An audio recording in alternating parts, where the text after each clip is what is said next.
Clarence మెకార్ట్నీ ఒకసారి సంతోషం ఎక్కడ ఉంది అన్న ప్రశ్నకి జవాబిస్తూ ఈ ప్రకారం చెప్పాడు. ప్రపంచంలో పేరుగాంచినటువంటి ప్రముఖుల మాటలు అండ్ వారి యొక్క జీవితాలను గురించి ఆయన కోట్ చేశాడు. సంతోషం ఎక్కడ ఉంది అనే ప్రశ్నకు జవాబు సుఖభోగములో అది కనబడలేదు. ప్లెషర్లో సంతోషము లేక హ్యాపీనెస్ అనేది కనబడలేదు. లార్డ్ బైరన్ అలాంటి జీవితాన్ని జీవించాడు. అయితే అతడు ఇట్లా రాశాడు, పురుగు, క్యాన్సర్ మరియు దుఃఖము నాది మాత్రమే. అంటే విపరీతమైనటువంటి జల్సారాయుడిగా బ్రతికిన తర్వాత కూడా అతడి అంతంలో అతడు పేర్కొన్నటువంటి విషయం ఏంటంటే, నా జీవితం అంతా పురుగు, క్యాన్సర్ మరియు దుఃఖం. సంతోషము డబ్బులో కనబడలేదు, మనీలో హ్యాపీనెస్ అనేది కనబడలేదు. ఎందుకంటే జే గోల్డ్ అనేటువంటి అమెరికన్ మిలియనియర్కి అది ధనం పుష్కలంగా ఉండింది. కానీ అతడు మరణిస్తున్నప్పుడు ఇలా చెప్పాడు, నేను భూమిపై అత్యంత దయానీయమైన వ్యక్తిని అని అనుకుంటున్నాను. సంతోషం అనేది స్థానములో లేక కీర్తి, పేరు, ప్రతిష్టల్లో కనబడలేదు. లార్డ్ బీకన్స్ ఫీల్డ్ ఈ విషయాల్లో చాలా గొప్ప వ్యక్తిగా పేరు గడించాడు, కీర్తి గడించాడు. కానీ అతడు ఇట్లా చెప్పాడు, యువత ఒక పొరపాటు, మధ్య వయస్సు ఒక పోరాటం, వృద్ధాప్యం ఒక పశ్చాత్తాపం. ఇక చివరికి సంతోషం అనేది మన సైనిక కీర్తిలో, ఘనతలో అంటే మిలిటరీ గ్లోరీలో కనబడలేదు. అలెగ్జాండర్ ది గ్రేట్ తన కాలంలో ఆయన తెలిసిన ప్రపంచం అంతటిని కూడా జయించాడు. కానీ ఒక రోజున తన డేరాలోనికి, టెంట్లోనికి వెళ్ళి కూర్చొని ఏడ్చాడు. ఎందుకు ఏడ్చాడంటే, జయించడానికి మరిన్ని ప్రపంచాలు లేవే అని ఏడ్చాడు. సో ఈ ప్రకారం క్లారెన్స్ మెకార్ట్నీ ఆయన యొక్క కొటేషన్ని ముగిస్తాడు. ఆయన చెప్పదలిచింది ఏంటంటే, సంతోషము ప్రపంచంలో మనుషులు అనుకునేటువంటి అంశాల్లో లేదు. మనుషులకు తెలియాల్సినటువంటి విషయాల్లో సంతోషం ఉంది. కానీ మానవుడిలో ఉన్నటువంటి ఒక పొరపాటు, అతడు చేసేటువంటి పెద్ద తప్పిదము ఏంటి అంటే, ఇంతసేపు సంతోషాన్ని తప్పుడు స్థలాల్లో, తప్పుడు విషయాల్లో, తప్పుడు వ్యక్తుల్లో వెతుక్కోవడం. అట్లా కాకుండా అది ఎక్కడ లభిస్తుందో మనం తెలుసుకుంటే అప్పుడు మనకి అది అందుబాటులో ఉంటుంది. మనము కూడా నిజంగా ఆశీర్వదించబడినటువంటి వారముగా ఉంటాం. బిబ్లికలీ స్పీకింగ్, వాక్యానుసారంగా మాట్లాడితే అనే క్రిస్టియన్ పాడ్కాస్ట్కి మీలో ప్రతి ఒక్కరికి పరిశుద్ధ ప్రభు అయిన యేసుక్రీస్తు శ్రేష్టమైన నామమున శుభాలు మరియు స్వాగతం. ప్రతి వారం మనము దేవుడిచ్చినటువంటి కృపను బట్టి ఆయన వాక్యం నుండి జీవానికి, భక్తికి కావలసిన సత్యాలు నేర్చుకుంటున్నాం. తద్వారా మన జీవితాన్ని ఆయన చిత్తానికి అప్పగించుకొని ఆయన్ని మహిమపరిచి మేలు పొందడానికి, అంత మాత్రమే కాదు ఇతరులకు కూడా మన జీవితము ఉపయోగకరంగా, మాదిరికరంగా ఉండడానికి. ఈరోజు మన ఎపిసోడ్లో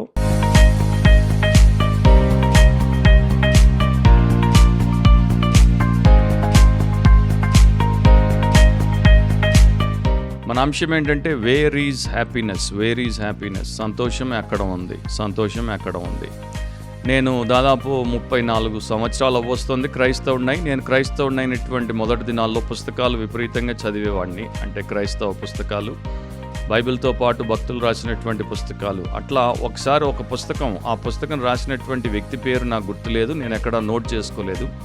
కానీ అతడు చెప్పినటువంటి 3 పలుకులు మాత్రం నాకు గుర్తుండిపోయాయి. ఆయన సంతోషం గురించి, మనిషి సంతోషంగా ఉండాలంటే ఈ 3 సూత్రాలు పాటించాలి అని 3 ముక్కల్లో చెప్పాడు. ఇంగ్లీష్లో చెప్పాడు, 2 ఆంగ్ల పదాలు వాడాడు. మొదటిది ఫ్రెట్ నాట్ అన్నాడు, తర్వాతది ఫెయింట్ నాట్ అన్నాడు, తర్వాతది ఫియర్ నాట్ అన్నాడు. సో ఈ 6 ఆంగ్ల పదాలతో 3 సూత్రాలు ఆయన చెప్పాడు. అది మాత్రం నాకు ఇంకా గుర్తుంది. సో ఈరోజు నా యొక్క పాడ్కాస్ట్లో ఆయన చెప్పినటువంటి ఆ యొక్క 3 సూత్రాలు, 2 ఆంగ్ల పదాలు కలిగినటువంటి 3 సూత్రాల మీదే నేను ఒక క్లుప్త సందేశాన్ని మీకు ఇస్తాను. అండ్ నేను ఇప్పుడు ఈరోజు మరి యుఎస్ఏకి వెళ్తున్నాను కనుక విస్తారంగా మాట్లాడలేను. అండ్ ఈ వారం వచ్చేటువంటి ప్రోగ్రామ్స్ అన్నీ కూడా ఈరోజే రికార్డ్ చేసి వెళ్తున్నాను కనుక బ్రీఫ్ మెసేజెస్ ఇచ్చి వెళ్ళాలనుకున్నాను. సో మొదటిది ఫ్రెట్ నాట్ అని అంటాడు. మీరు విసుగు చెందకూడదు, మీరు కోపగించుకోకూడదు, మీరు బాధపడకూడదు. ఎందుకంటే మీకు సంతోషం అనుకున్నప్పుడు లభించలేదు కనుక, మీరు వెతికిన చోట మీకు సంతోషము దొరకలేదు కనుక, మీ జీవితము దుఃఖభరితంగా ఉంది కనుక మీరు మనస్తాపానికి గురైపోతారు. అండ్ మీరు నానా రకాలైనటువంటి పొరపాట్లు చేయడం మొదలు పెడతారు. అట్లాంటిది ఏమీ మీరు చేయకూడదు. ఎందుకంటే యోహాను సువార్త 13వ అధ్యాయం 1వ వచనంలో ఇట్లా రాయబడి ఉంది, తాను ఈ లోకము నుండి తండ్రి వద్దకు వెళ్ళవలసిన గడియ వచ్చినని యేసు పస్కా పండుగకు ముందే ఎరిగినవాడై లోకములోనున్న తన వారిని ప్రేమించి వారిని అంతం వరకు ప్రేమించాను. యేసు ప్రభు తన వారిని ఆయన యందు విశ్వాసం ఉంచి ఆయన వెంట వచ్చి ఆయన్ని విధేయతతో వెంబడించేటువంటి శిష్యులను ఎట్లా ప్రేమించాడు అనేది బైబిల్లో మనకి దేవుడు తెలియజేశాడు. వారిని ప్రేమించాడు, అంతం వరకు ప్రేమించాడు. నా ప్రపంచంలో ఉన్నటువంటి రకరకాల ప్రేమల గురించి మీకున్నటువంటి అవగాహన ఎంతటిదో నాకు తెలియదు, అండర్స్టాండింగ్ ఏ పాటిదో నాకు తెలియదు. కానీ చాలామందికి ప్రేమ అంటే బొత్తిగా తెలియదు. దేవుడి వాక్యంలో ప్రేమ అంటే ఏంటో మనకి బోధించబడింది, అక్కడే మనం నేర్చుకుంటాం. దేవుడు ప్రేమ అయ్యున్నాడు. సో దేవుడు పరిశుద్ధుడు, దేవుడు పరిపూర్ణుడు, దేవుడు అందరి యొక్క క్షేమాన్ని కోరి వారి కొరకు తన్ను తాను అర్పించుకున్నటువంటి వాడు. యేసు ప్రభులో అదే మనకి కనిపిస్తోంది. సో అట్లాంటిది ప్రేమ, నిస్వార్థమై ఎదుటివాడి క్షేమం కొరకు సమస్తమును దారపోసేటువంటిదే అగాపే ప్రేమ. సో యేసు తన వారిని ఆ ప్రకారం ప్రేమించాడు, అంతం వరకు ప్రేమించాడు. కనుక ప్రపంచం అంతట్లో ఇలాంటి ప్రేమకు మరొకటి పోటీగా కానీ సాటిగా కానీ దీనికన్నా మేటిగా కానీ మనకి కనిపించదు.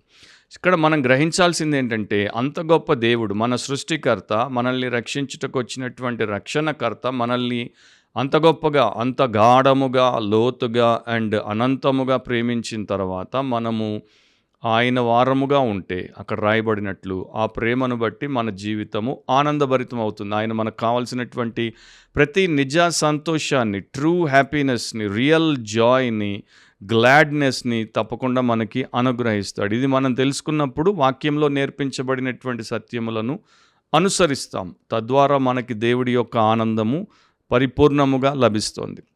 సో తన వారిని అని అక్కడ చెప్పబడినట్లు వీరందరూ యేసుప్రభునందు విశ్వాసం ఉంచిన వారు.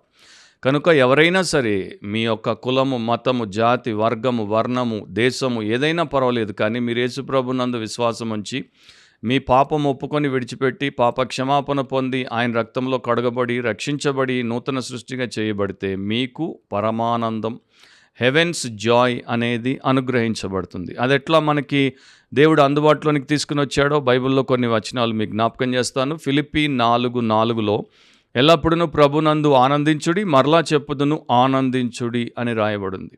సో 2 సార్లు చెప్పాడు, ఎల్లప్పుడూ ప్రభునందు ఆనందించమంటున్నాడు. ప్రపంచంలో మనకి స్వచ్ఛమైనటువంటి ఘనమైనటువంటి ఆనందం యేసుప్రభులోనే ఉంది. వస్తువుల్లో లేదు, వ్యక్తుల్లో లేదు, వ్యసనాల్లో లేదు, విషయాల్లో లేదు, వ్యాపకాల్లో లేదు. కానీ విమోచకుడైనటువంటి యేసుక్రీస్తులోనే ఉంది. జాయ్ అనేటువంటి ఆంగ్ల పదం గురించి ఎవరో ఇట్లా చెప్పారు. JOY అనేటువంటి 3 అక్షరాలు ఉన్నటువంటి ఆంగ్ల పదంలో 3 మూల విషయాలు ఉన్నాయి. J అంటే జీసస్, O అంటే అదర్స్, Y అంటే యు.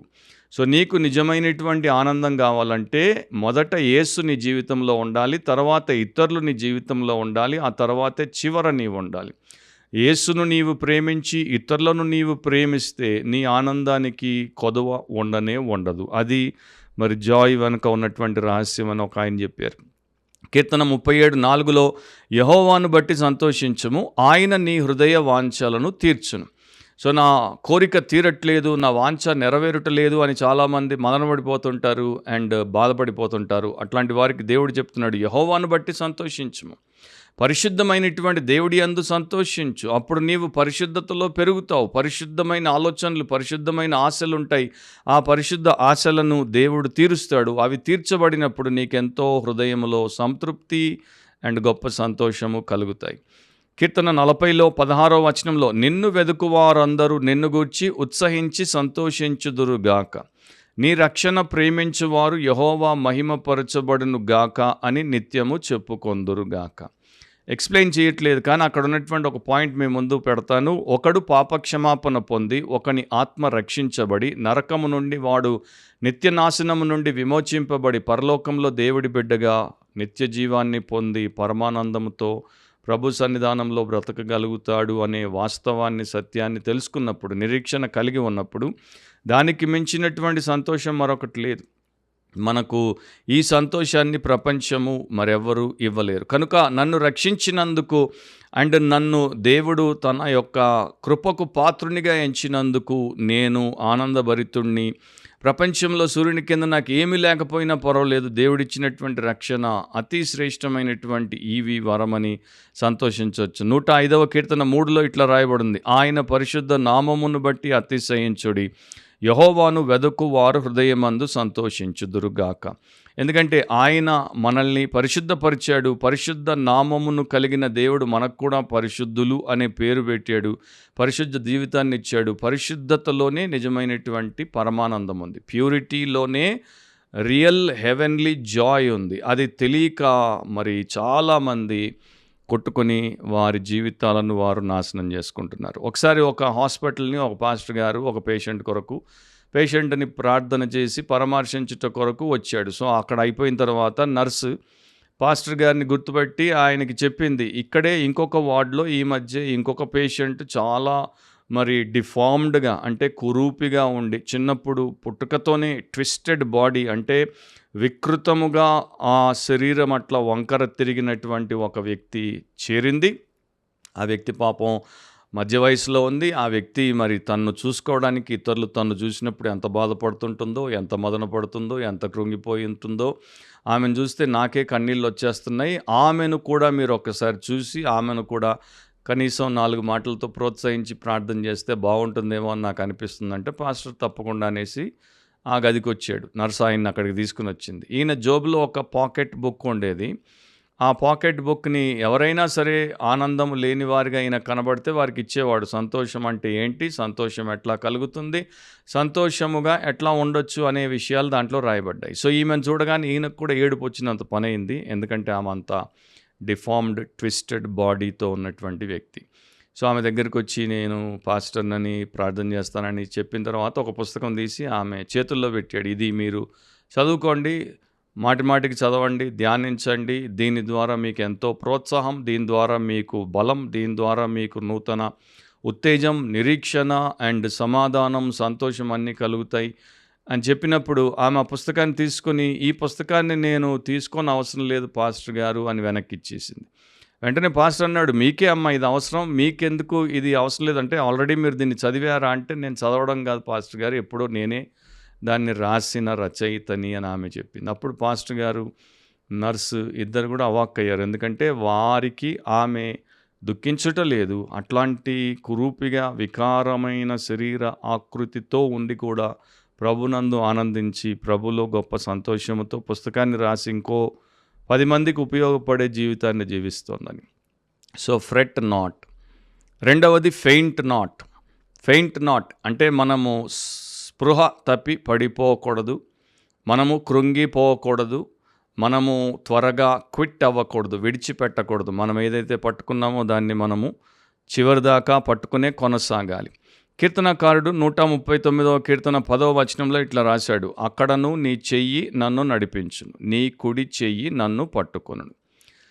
దేవుడి యొక్క హస్తము ఆయన ప్రజలకి ఎల్లప్పుడూ తోడుగా ఉంటుంది. వారిని బలపరచడానికి, వారిని ప్రోత్సహించడానికి, వారిని సరిచేయడానికి అండ్ వారికి మార్గదర్శకత్వాన్ని ఇవ్వడానికి. సో దేవుడి యొక్క చెయ్యి నన్ను నడిపిస్తుంది, నీ కుడి చెయ్యి నన్ను పట్టుకునుంది. అండ్ తర్వాత మీరు ఆ యొక్క కీర్తన చదువుకోండి, ఎక్కడ ఆయన ఉన్నప్పుడు దేవుడి యొక్క హస్తం ఆయనకి సహాయం చేస్తుందని చెప్తున్నాడో మీరు మేలు పొందుతారు. సో దేవుడి యొక్క చేతిలో నీవు ఉన్నప్పుడు నిన్ను శ్రమల పాలు చేయగలిగినటువంటి విషయము ఏదైనా లోకంలో ఉందా? దేవుడి యొక్క చేతులు నిన్ను కప్పినప్పుడు, కాపాడుతున్నప్పుడు నీకు ఇబ్బందిని లేకపోతే చిత్రహింసను కలిగించేటువంటిది లోకంలో ఏదైనా ఉందా? దేవుడి యొక్క చేతిలో నీవు పరిరక్షించబడుతున్నప్పుడు నిన్ను మరి కుట్రతో పన్నాగంతో ఎవరైనా పట్టుకుని ఆయనకి దూరము చేయగలరా? దానికి answer nothing or no one. ఏది చేయలేదు, ఎవరు చేయలేరు. మరి అట్లాంటప్పుడు అంత గొప్ప దేవుడు, కొనుకాక నిద్రపోక పగలు రాత్రి మనల్ని కాచి కాపాడేటువంటి దేవుడు, తన చేతుల్లో మనల్ని చెక్కుకున్నటువంటి దేవుడు, ప్రేమించేటువంటి దేవుడు, ప్రతిదీ మనకు అనుగ్రహించేటువంటి దేవుడు మనకున్నప్పుడు మనం ఆయన్ని నమ్మి ఆయన మీద ఆధారపడడం నేర్చుకోవాలి, ఆనందంగా బ్రతకడం నేర్చుకోవాలి తప్ప ఎందుకని మనము చింతకు, విచారానికి, మనోవేదనకు, వైరాగ్యానికి, నిస్పృహకు అండ్ నిష్ఠూరానికి మనల్ని మనం అప్పగించుకోవాలి. ప్రపంచంలో సంతోషానికి 3 శత్రువులు ఉన్నాయి. ఒకటి వరి, అంటే చింతించుట, 2 వరల్డ్లీనెస్, లౌకికమైనటువంటి పాపిష్టి జీవితాన్ని జీవించుట, 3 వికెడ్నెస్, దుష్టత్వం లేక దుర్మార్గం. చింత ఉన్నవాడికి సంతోషం ఉండదు, ప్రపంచ భోగాల్లో పడినటువంటి వాడికి సంతోషం ఉండదు, అట్లాగే దుష్టుడికి సంతోషం ఉండదు. అది జగమెరిగినటువంటి సత్యం. మనలో చాలామంది బాధలో ఉన్నప్పుడు, దుఃఖంలో ఉన్నప్పుడు ఏం చేస్తారంటే దేవుడికి ప్రార్థన చేస్తారు, మొరపెడతారు, నా పరిస్థితులను మార్చు, సహాయము చేయి, విడుదల దయచేయి అని. కానీ దేవుడు ఏం చేస్తాడంటే నీ ప్రవృత్తిని మార్చడానికి నీ పరిస్థితులను వాడుకుంటాడు. కనుక నీ పరిస్థితుల్ని మార్చడు, పరిస్థితుల్లో నిన్ను మారుస్తాడు, నీ ప్రవృత్తిని మారుస్తాడు. తద్వారా నిన్ను ఇంకా శ్రేష్టమైనటువంటి వ్యక్తిగా చేస్తాడు. ఆ సత్యాన్ని మనం గ్రహిస్తే మనము ఎప్పుడు కూడా స్పృహ తప్పి లేక సన్నగిల్లి బలహీనమై కృషించి పడిపోయే వారముగా ఉండం. ఒక వృద్ధుణ్ణి ఒక ఆయన ప్రశ్న అడిగాడు, మీ జీవితంలో ఆనందాన్ని దోచుకున్నటువంటి విషయం ఏదో మీరు కనుక్కున్నారా అని. అంటే మీ యొక్క హ్యాపీనెస్ని రాబ్ చేసినటువంటి విషయం ఏంటో మీరు కనుక్కున్నారా? ఎందుకంటే చాలామందికి తెలియదు వారి సంతోషాన్ని ఎన్నో దోచుకుంటాయని. సో ఆయన అన్నాడు, థింగ్స్ దట్ నెవర్ హ్యాపెండ్ అన్నాడు. నా ఆనందాన్ని ఏవి దోచుకున్నాయంటే నా జీవితంలో అన్నాడు సంభవించని విషయాలు. అంటే ఇతడిని చింత వేధించి తినేసింది, కనుక ఇతడికి ఆనందమే లేకుండా బతికాడు. ఇదవుతుందేమో, అదవుతుందేమో, అట్లా జరుగుతుందేమో, ఇట్లా జరుగుతుందేమో, రోగం వస్తుందేమో, క్యాన్సర్ వస్తుందేమో, చచ్చిపోతానేమో, భార్య వదిలేస్తుందేమో, ఇట్లాంటి అనవసరమైనటువంటి అన్నాడు జరగనటువంటి చింతలు అతని సంతోషాన్ని మటమాయం చేశాయి. ఇక 3వది ఫియర్ నాట్ అంటాడు. ఫియర్ నాట్ అంటే భయపడకుడి. 121వ కీర్తన 5వ వచనంలో యెహోవాయే నిన్ను కాపాడువాడు, నీ కుడి ప్రక్కను యెహోవా నీకు నీడగా ఉండును. సో దేవుడే నిన్ను కాపాడేటువంటి వాడు, దేవుడే నీకు నీడగా ఉంటాడు. సో మన security, highest security, best security, and ప్రపంచంలో ఏ సెక్యూరిటీ కూడా అంతగా మనకి సెక్యూరిటీని ఇవ్వదు. మీరు కోట్ల రూపాయలు పెట్టి the best security in the వరల్డ్ని మీ యొక్క గాడ్స్గా పెట్టుకున్నా కూడా వారు మిమ్మల్ని పరిపూర్ణంగా రక్షించలేరు. కానీ దేవుడు మిమ్మల్ని పరిపూర్ణంగా రక్షిస్తాడు. ఆయన మీకు ఏ ప్రమాదము లేకుండా మిమ్మల్ని వెన్నంటి నీడగా ఉండి మిమ్మల్ని కాపాడువాడు. సో ఆయన యొక్క ప్రొటెక్షన్ పర్ఫెక్ట్ అనమాట. అంటే ఆయన మనకిచ్చేటువంటి సంరక్షణ సంపూర్ణమైనది, కనుక మనకి గొప్ప సంతోషాన్ని అండ్ సమాధానాన్ని కలిగిస్తుంది. నేను నెమ్మదిగా పండుకొని నిద్రపోవదును అని కీర్తనాకారుడు ఒక చోట అంటాడు, ఎందుకంటే దేవుడు నన్ను సంరక్షిస్తున్నాడు కనుక. అట్లాగే దేవుడి యొక్క వాక్యాన్ని బట్టి మనం నేర్చుకుంటే నిజమైనటువంటి సంతోషము దేవుడిలో, దేవుడి యొక్క కార్యముల ద్వారా మనకి లభిస్తుంది. ఈ మాటలు చెప్పి, అంటే నేను చదువుతాను, ఎక్స్ప్లెయిన్ చేయను, కానీ దాంట్లో యేసుప్రభు నేర్పిస్తున్నటువంటి సత్యమేంటో మనం తెలుసుకోగలిగితే మన సంతోషానికి డోకా లేదు. మత్తయి సువార్త 5వ అధ్యాయం 1 నుండి 10వ వచనం వరకు కొండ మీద ప్రసంగాన్ని ఇట్లా ప్రారంభించాడు. ఆయన ఆ జనసమూహములను చూచి కొండ ఎక్కి కూర్చుండగా ఆయన శిష్యులు ఆయన యొద్దకు వచ్చిరి. అప్పుడు ఆయన నోరు తెరిచి ఇలాగ బోధింపసాగాను. ఇక్కడ నుండి ఆయన చేసినటువంటి బోధ, బియాటిట్యూడ్స్, ధన్యతలు అనేవి మనకి ఆయన నోట్లో నుండి వెలువడ్డాయి. అవేంటో వినండి, వాటిలో సంతోషం ఉందని చెప్తున్నాడు. ప్రపంచము వీటి గురించి కనీసము కని విని ఎరుగదు. ప్రపంచానికి ఇవేంటో తెలియదు, ప్రపంచానికి దీంట్లో సంతోషం ఉంటుందని ససేమిరా తెలియదు. కానీ ప్రభు చెప్తున్నాడు, దీంట్లో సంతోషం ఉంది. ఈ సంతోషము పరసంబంధమైనది. అండ్ ఈ సంతోషం ఈ ప్రపంచంలో నీవు బ్రతుకుతున్నప్పుడు ప్రభు వ్యక్తిగా ఉంటే, పరసంబంధమైనటువంటి వ్యక్తిగా ఉంటే ఈ సంతోషం నీదవుతుంది. సో మొదట చెప్పాడు, ఆత్మ విషయమై దీనులైన వారు ధన్యులు, పరలోక రాజ్యం వారిది.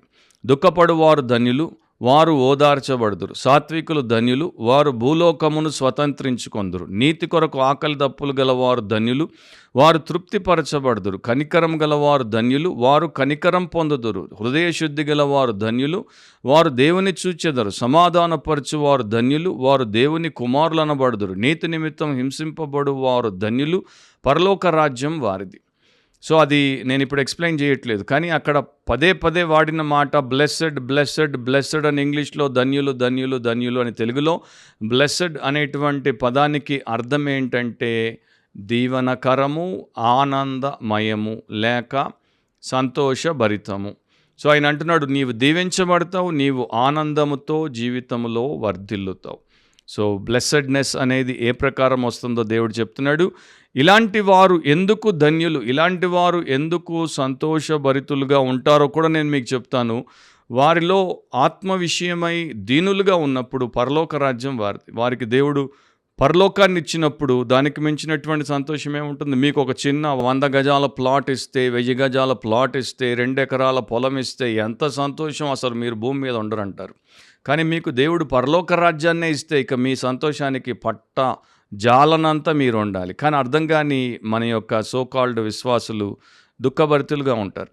తర్వాత అంటున్నాడు, మీకు ఏ దుఃఖం ఉన్నా కూడా మీరు ముఖ్యంగా దైవికమైనటువంటి దుఃఖమును కలిగిన వారైతే ఓదార్చబడతారు. మీరు సాత్వికులుగా ఉంటే భూలోకమంతటిని స్వతంత్రించుకుంటారు. మామూలుగా మనం అనుకుంటాం సామ్రాజ్యులు అంటే ఎంపరర్స్, లేకపోతే చక్రవర్తులు, లేకపోతే బలాఢ్యులు, యోధులు భూలోకాన్ని స్వతంత్రించుకుంటారండి. కానీ దేవుడు అంటున్నాడు, మీక్ పీపుల్, సాత్వికులు, వారు భూలోకాన్ని స్వతంత్రించుకుంటారు. నీతి కొరకు మీకు ఆకలి దప్పులుంటే మీరు తృప్తిపరచబడతారు. బ్రతుకులో తృప్తి నీతి కొరకు మనము ఆకలి దప్పులు కలిగి ఉన్నప్పుడే కలుగుతుంది. మరి దేంట్లో తృప్తి లేదు, అవినీతిలో తృప్తి లేదు, ఎన్ని పాపాలు చేసినా తృప్తి కలగదు. మనం ఇతరులకు కనికరం చూపితే దేవుడి యొక్క కనికరం మనల్ని ఎప్పుడు కూడా దీవిస్తూనే ఉంటుంది. హృదయ శుద్ధి గల వారు ధన్యులు, వారు దేవుణ్ణి చూస్తారు. దేవుణ్ణి చూడడం కన్నా ఇంకా గొప్ప విశేషం ఏంటి? ఇప్పుడే ముఖేష్ అంబానీ, నీతా అంబానీ, చిన్న కుమారుడు అనంత్ అంబానీ యొక్క ప్రీ వెడ్డింగ్ సెషన్ వారి యొక్క జామ్నగర్ గుజరాత్లో జరుగుతుంది. ప్రపంచం నుండి ఎక్కడెక్కడ నుండో మరి పేరుగాంచినటువంటి సెలబ్రిటీలు వచ్చారు. మన టాలీవుడ్, బాలీవుడ్, హాలీవుడ్ అందరూ వచ్చారు. వారిని చూడడానికి 1000 మంది, వారిని చూడడానికి లక్షల మంది ఆన్లైన్లో. ఇప్పుడు ఇక్కడ దేవుడినే చూసేటువంటి ధన్యత. వీరిలో ఎవరైనా ఎప్పుడైనా దేవుడిని చూశారా అంటే లేదు. ఎప్పుడైనా దేవుడిని చూడగలరా అంటే వీరందరూ యేసుప్రభు వైపు తిరిగి పాప క్షమాపణ పొంది రక్షించబడితే, హృదయ శుద్ధి గల వారైతే చూస్తారు. సో అంత గొప్ప భాగ్యం ఇచ్చాడు. సమాధానపరచువారు ధన్యులు, వారు దేవుని కుమారులు అనబడతారు. ఈ రోజున చాలామంది అనుకుంటుంటారు, అబ్బా ముఖేష్ అంబానీకా బేటీ అంటే అంత గొప్ప కుబేరుడికి, ఐశ్వర్యవంతుడికి బిడ్డగా, కుమార్తెగా మరి పుడితే మన జీవితం ఎంత బాగుంటుంది. ఇక్కడ అంటున్నాడు, దేవుని కుమారులు అనబడతారు మీరు. దానికన్నా ఆనందం ఇంకోటి ఉందా? నీతి నిమిత్తం హింసించబడిన వారు ధన్యులు, పరలోక రాజ్యం వారిది. సో ఇక్కడ మీరు చూస్తే ఆత్మీయమైనటువంటి మనస్సు, ఆనందభరితమైనటువంటి మనస్సు అనుంది.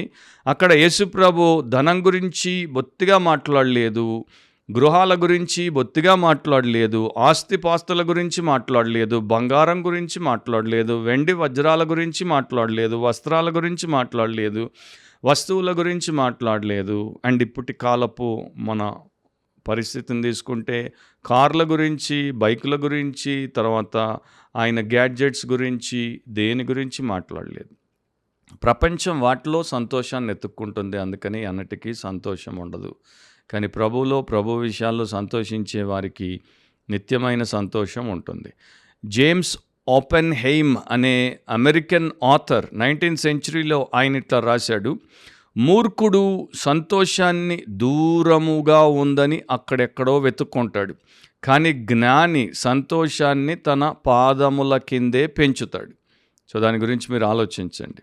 సో ఒక చిన్న కుక్క పిల్ల ఒక రోజున అది మంచి మాంసం, ఎముక తినేసరికి దానికి విపరీతమైన సంతోషం కలిగింది. కుక్కకి ఎప్పుడైనా సంతోషం కలిగితే దాని తోకను బాగా ఆడిచ్చేస్తుంది. సో ఈ కుక్క, చిన్న కుక్క పిల్ల అనుకుంది, ఓ నాకు సంతోషం ఉంది, తోక ఆడుతుంది అంటే నా సంతోషం నా తోకలో ఉంది, కనుక నేను నా తోకను వెంటాడి పట్టుకుంటే నాకు సంతోషానికి డోకా ఉండదు అని. సో అప్పుడే ఒక పెద్ద కుక్క ఎదురైతే ఆ పెద్ద కుక్క దగ్గరికి వెళ్ళి సంతోష రహస్యం చెప్పుకుందామని పోయి దానికి చెప్తోంది, నీకు తెలుసా నేను సంతోషం ఎక్కడుందో కనుక్కున్నాను, ఆ సంతోషం నా తోకలో ఉంది, నేను నా తోకను వెంటాడితే నాకు సంతోషం ఎప్పుడు తోడుగా ఉంటుంది. ఇప్పుడు పెద్ద కుక్క పక్కన నవ్వేసి అందంట, అయ్యో నాకు కూడా ఇది తెలుసు, కానీ నీలాగా కాదు, నాకు ఇంకో రకంగా తెలుసు. అదేంటంటే నేను ఎప్పుడైనా సంతోషం కొరకు నా తోక వెంటబడితే అది నాకు దొరకకుండా పోతుంది, కానీ నేను ప్రతిరోజు నా పనులు చక్కగా చేసుకుంటుంటే నా తోక నా వెంటే వస్తుంది, సంతోషం నన్ను ఎప్పుడు విడిచిపెట్టదు. సో సంతోషం కొరకు ఎక్కడికో పాకులాడాల్సిన పని లేదని కుక్క కూడా మనకి నేర్పిస్తుంది. సో దాన్ని బట్టి ప్రభు అయిన యేసుక్రీస్తు మన కొరకు చేసినటువంటి గొప్ప కార్యము, సిలువలో చేసినటువంటి విమోచన కార్యమును బట్టి ఆయన యందు అండ్ ఆయన యొక్క విషయముల యందు వాక్యంలో నేర్పబడినట్లు మనల్ని పెట్టుకుంటే మనకి సంతోషం, ఆనందం, పరమానందం కొదవ లేకుండా మన గిన్నె నిండి పొర్లుచు మనల్ని దీవిస్తాయి, వర్ధిల్ల చేస్తాయి. అట్లాంటి కృప దేవుడు మీలో ప్రతి ఒక్కరికి అనుగ్రహించునుగాక. మీరు రక్షించబడండి, క్రీస్తు పోలికలోనికి రూపాంతరపరచబడుతూ ఉండండి. మీ పరిస్థితి ఎట్లా ఉన్నా, మీ చుట్టూ ప్రజలు ఎట్లా ఉన్నా, మీ ప్రపంచం ఎంత దారుణంగా దిగజారినా మీ సంతోషానికి ఏ కొదువ ఉండదు. మరోసారి బిబ్లికలీ స్పీకింగ్ వాక్యానుసారంగా మాట్లాడితే అనే క్రిస్టియన్ పాడ్కాస్ట్లో మనల్ని దేవుడు కలిపేంత వరకు మనము ఆయన వాక్యానుసారంగా మర్చిపోకుండా ఆలోచిద్దాం, వాక్యానుసారంగా కోరుకుందాం, వాక్యానుసారంగా మాట్లాడదాం, వాక్యానుసారంగా ప్రవర్తిద్దాం, వాక్యానుసారంగా జీవిద్దాం. అది మనకు నిజమైన ఘనమైన పరసంబంధమైన ఆనందాన్ని, సంతోషాన్ని కలిగిస్తుంది. God bless you all. See you soon. Amen.